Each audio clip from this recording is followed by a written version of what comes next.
सबको जो है अब मैथ्स के पेपर की चिंता हो रही होगी। जो आपकी बोर्ड की कॉपी होती है वो बहुत ज्यादा इंपॉर्टेंट रोल प्ले करती है आपके 100 में से 100 नंबर लाने के लिए।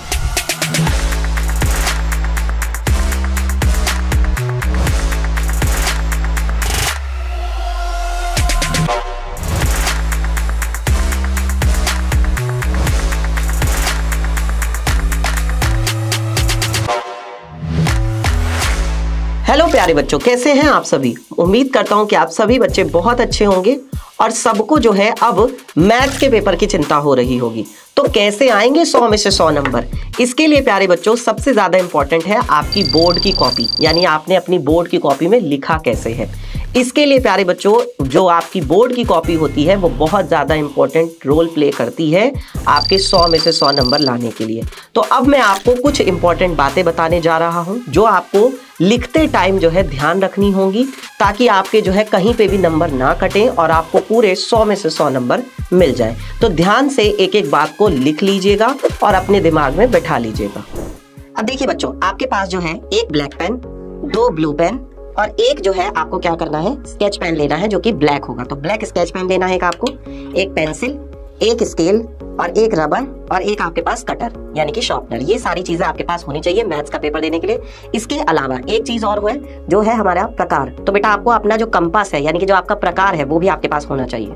तो अब सबसे जरूरी चीज आती है आपकी कॉपी की एंट्रीज। इसमें आप अपना जो रोल नंबर है पहले अंकों में लिखेंगे, उसके बाद वही जो है आप शब्दों में लिखेंगे। जैसे 1 6 1 2 8 1 0 0 1 8 था तो उसको हमने शब्दों में लिखा। फिर विषय आपका गणित है ना। परीक्षा की दिन और तिथि जो है शनिवार 1 मार्च 2025। उसके बाद केंद्र का नाम लिखेंगे, जैसे केंद्र का नाम है यहाँ पे एसडी इंटर कॉलेज सदर मेरठ। और उसके बाद जो आपका प्रश्न पत्र क्रमांक है यानी प्रश्न पत्र पर अंकित संकेतांक है वो लिखेंगे। जैसे यहाँ पे लिखा हुआ है 822 HW तो वो लिख देंगे। अब ये एंट्रीज भरने के बाद हम इसमें क्या खींचेंगे, हाशिया खींचेंगे। तो हाशिए के लिए आपको इस तरीके से पेज पलटना है और स्केल की सहायता से कॉपी पर इस तरीके से हम हाशिया खींचेंगे। ये देखिए, और ये कॉपी में जो है प्रश्न नंबर लिखने के लिए, प्रश्न संख्या लिखने के लिए काम आता है। अब ये देखिए, इस कॉपी के इस पन्ने पर भी यानी लेफ्ट साइड में भी और राइट साइड में भी दोनों पेज पर इस तरीके से हाशिया खींचेंगे। ये देखिए,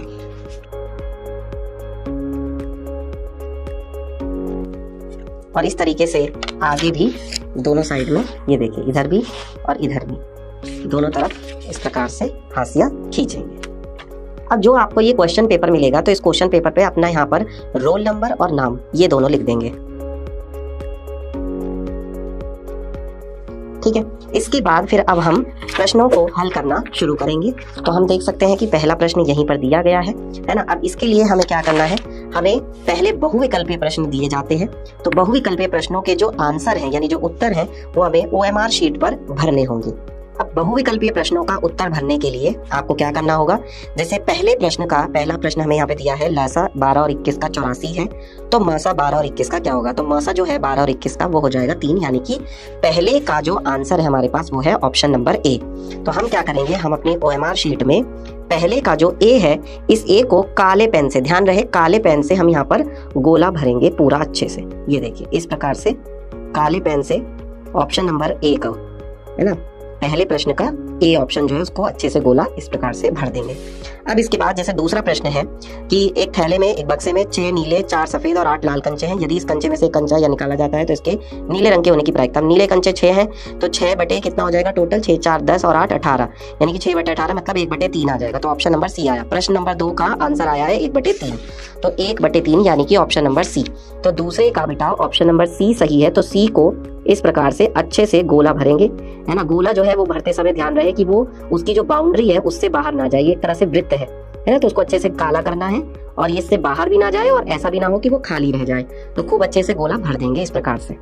सारे बहुविकल्पीय प्रश्नों का उत्तर OMR शीट में देने के बाद अब हम आ जाते हैं अपने खंड ब यानी कि वर्णनात्मक प्रश्न पे। इसके आंसर जो है, इसके उत्तर जो है अब हम अपनी कॉपी में लिखना शुरू करेंगे। तो कॉपी के पहले पेज पे ही सबसे ऊपर पहले ब्लैक स्केच पेन से, जैसा कि मैंने आपको बताया था, ब्लैक स्केच पेन से ऊपर यहाँ पर बड़ा बड़ा लिखेंगे खंड ब। और इसके बाद अब हम, जैसे हमारा यहाँ पे सवाल नंबर 21 है तो 21वें का क पाठ हम करने जा रहे हैं। तो हम यहाँ पे अब लिखेंगे प्रश्नोत्तर। 21वें प्रश्न का पहला यानी कि क। और अब हम इसका हल लिखना शुरू करेंगे। तो यहाँ पर जो प्रश्न है इसमें लिखा है सिद्ध कीजिए कि √2 एक अपरिमेय संख्या है। अब इसके लिए हम यहाँ पे लिखेंगे हल इस प्रकार से, और फिर यहाँ पर लिखेंगे माना √2 एक परिमेय संख्या है। और फिर क्या लिखेंगे, क्योंकि √2 एक परिमेय संख्या है तो √2 को कैसे लिखा जा सकता है, p/q के रूप में लिखा जा सकता है, जहां पर p और q सह अभाज्य हैं। और इसके बाद फिर क्या करेंगे, दोनों ओर वर्क करने पर तो 2 हो जाएगा और इधर हो जाएगा आपका p²/q²।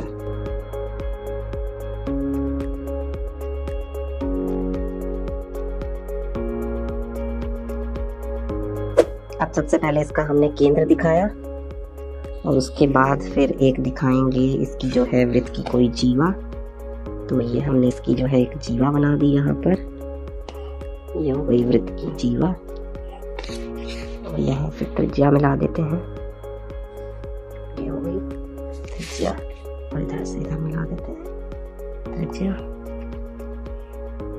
और चूंकि इसमें लिखा है कि केंद्र पर एक समकोण बनाती है, यानी कि ये जो केंद्र है O, इस पर ये थीटा कोण कितना डिग्री है, 90 डिग्री है। और ये जीवा हो जाएगी A और ये हो जाएगा B।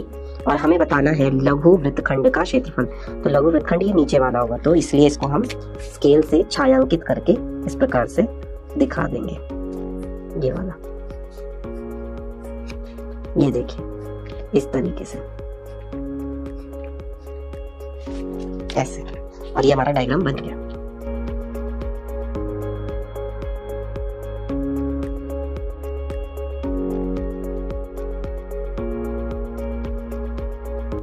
तो बच्चों अब मैं आपको सबसे इंपॉर्टेंट बातें बताने जा रहा हूँ, इन्हें ध्यान से सुन लीजिए। सबसे पहले तो आपको, जब आपने देखा कि आपने जो है यहाँ पर कॉपी में लिखना शुरू किया है, तो यहाँ पर आप अपने आंसर को चेक करते हुए चले कि आपने जो है जो भी लाइनें लिखी हैं वो सही से लिखी हैं या नहीं लिखी हैं, कहीं पर किसी लाइन में कोई गड़बड़ तो नहीं है, कोई दिक्कत तो नहीं है।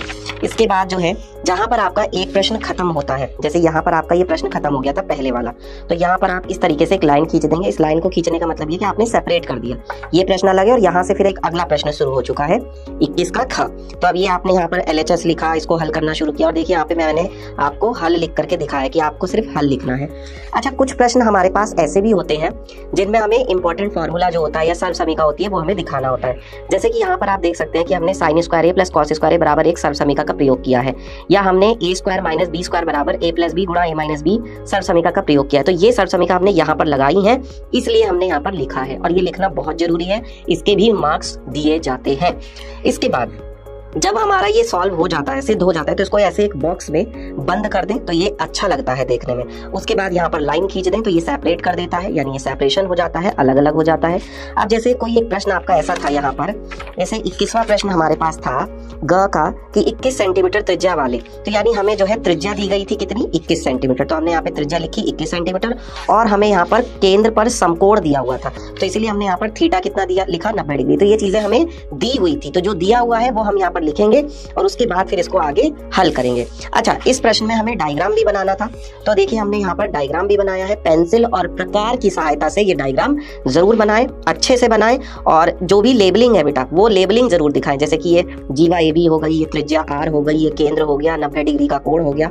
जो फॉर्मूले हैं, फॉर्मूले जैसे यहाँ पर आप देख सकते हैं, वृत्तखंड का सूत्र है, वृत्तखंड का क्षेत्रफल बराबर लघु त्रिज्यखंड का क्षेत्रफल माइनस त्रिभुज का क्षेत्रफल। तो इस फॉर्मूले को हाईलाइट करके लिखें, यानी ब्लैक पेन से लिख दें, ठीक है। इसके बाद जब ये पूरा सॉल्व हो जाता है तो यहाँ पर उत्तर लिख दें और यहाँ पर एक लाइन खींच दें ताकि ये सेपरेट कर दे। अब यहाँ से अगला प्रश्न शुरू हो गया है। अब देखिए, जैसे ये हमारे पास बहुलक का सवाल था, तो बहुलक निकालने के लिए हमें एक फॉर्मूला लगाना पड़ता है। मैंने देखिए फॉर्मूले को ब्लैक पेन से लिखा है ताकि वो हाईलाइट हो, है ना, ताकि वो एग्जामिनर को अलग से दिखाई दे, और इससे क्या होगा, वो आपको अच्छे नंबर देंगे। अब देखिए, जब हम सबसे लास्ट क्वेश्चन पर आ जाते हैं, तो सबसे लास्ट वाले क्वेश्चन को हमने यहाँ पर किया है ना, इसमें हमें डायग्राम बनाने की जरूरत थी, तो हमने डायग्राम भी बनाया और इसको जहाँ पर हमने हल किया है पूरे को अच्छे से हल किया। अब यहाँ पर हमारा पेपर क्या हो जाता है, खत्म हो जाता है। तो जहाँ पर आपका पेपर खत्म होता है वहां पर आप क्या करेंगे, स्केच पेन से अपना जो रोल नंबर है वो बड़ा बड़ा लिख देंगे। ठीक है, जहां पर आपका पेपर खत्म हो रहा है वहां पर सबसे बड़ा बड़ा 2-2 लाइन में बड़ा बड़ा रोल नंबर अपना लिख देंगे, जो भी आपका रोल नंबर होगा। अच्छा, यहाँ पर एक बात मैं आप लोगों को और बताना चाहूंगा कि जो हम लोग रफ काम करते हैं, तो रफ काम हम लोग क्या करते हैं, पेपर के राइट साइड पे करते हैं, जो कॉपी का पेज होता है। ऐसा कोई भी बच्चा नहीं करेगा। जो भी आपको रफ कार्य करना है वो आपको कॉपी के बिल्कुल अंत पेज पे, यानी सबसे लास्ट वाले पेज पे करना है। आप देख सकते हैं इसके बाद तो ये इंस्ट्रक्शन ही लिखे हुए हैं, तो ये तो इस पे तो कुछ मतलब ही नहीं होता। यानी कॉपी का जो सबसे लास्ट वाला पेज होगा, तो सबसे लास्ट वाले पेज पर ही आपको रफ कार्य लिख करना है, उस पर जो भी काम करना है और फिर उसको बाद में काट जरूर देना है। ऐसे क्रॉस कर दें ताकि एग्जामिनर को पता चल जाए कि ये क्या है, ये आपका रफ कार्य है, और फिर उस पर आपको नंबर नहीं कटेंगे। तो ये चीज होगी पूरी। तो जब आपका पूरा पेपर खत्म हो जाता है, उसके बाद आपको क्या करना है, जैसे यहाँ पर ये लास्ट क्वेश्चन था, खत्म हो गया हमारा। इसके बाद आपको क्या करना है, अपनी कॉपी को वापस पलटना है और अब आपको जो है प्रश्न पत्र से मिलान करना है। ठीक है, प्रश्न पत्र से मिलान किस प्रकार से करेंगे, देखिए पहले हमारे पास बहुविकल्पीय प्रश्न होते हैं, तो उन बहुविकल्पीय प्रश्नों के आंसर हमें OMR शीट में देने होते हैं। तो एक एक प्रश्न को देख लीजिए कि आपने सही विकल्प का जो है सही उत्तर जो है वो गोला किया है या नहीं किया है। ऐसा हो सकता है कि आपका यहाँ पर बीच में कोई क्वेश्चन या कोई प्रश्न का गोला भरने से रह गया हो, तो मिलान करने से आपको पता चल जाएगा कि हाँ आपने उसका आंसर कर दिया है या नहीं किया है। तो ये जरूर चेक कर लें, एक एक प्रश्न को यहाँ से देख लें। इसके बाद जब आप आते हैं कहाँ पर, खंड ब पे आते हैं। खंड ब यानी कि सवाल नंबर 21 से वर्णनात्मक प्रश्न से। तो अब आपको अपनी कॉपी में भी क्या करना है, मिलान करना है कि भाई 21वें प्रश्न का क पार्ट हमने यहाँ पर कर लिया है, उसके बाद 21वें प्रश्न का ख पार्ट वो देखिए हमने यहाँ पर कर लिया है, फिर 21वें प्रश्न का ग पार्ट जो हमने यहाँ पर कर लिया है। और इसके बाद आप लोगों को साथ के साथ जो है अपनी कैलकुलेशन भी चेक करते रहना है कि जैसे मैंने मान लीजिए यहाँ पर इस उत्तर को, इस क्वेश्चन को सॉल्व किया है, तो इस क्वेश्चन को सॉल्व करने में मैंने यहाँ पर गुणा भाग की है, तो इसको चेक कर लीजिए कि ऐसा तो नहीं मैंने जो है एलसीएम लेने में गड़बड़ कर दी हो, ऐसा तो नहीं कि मैंने जो है गुणा करने में गड़बड़ कर दी हो, या मैंने भाग करने में गलती कर दी हो, या मैंने इसको 2 से 4 को 3 बार में काट दिया हो। ये छोटी छोटी गलतियां हम लोग कर देते हैं। इन गलतियों पर आप लोगों को ध्यान देना होगा, एक बार सारी कैलकुलेशन को चेक कर लेना होगा।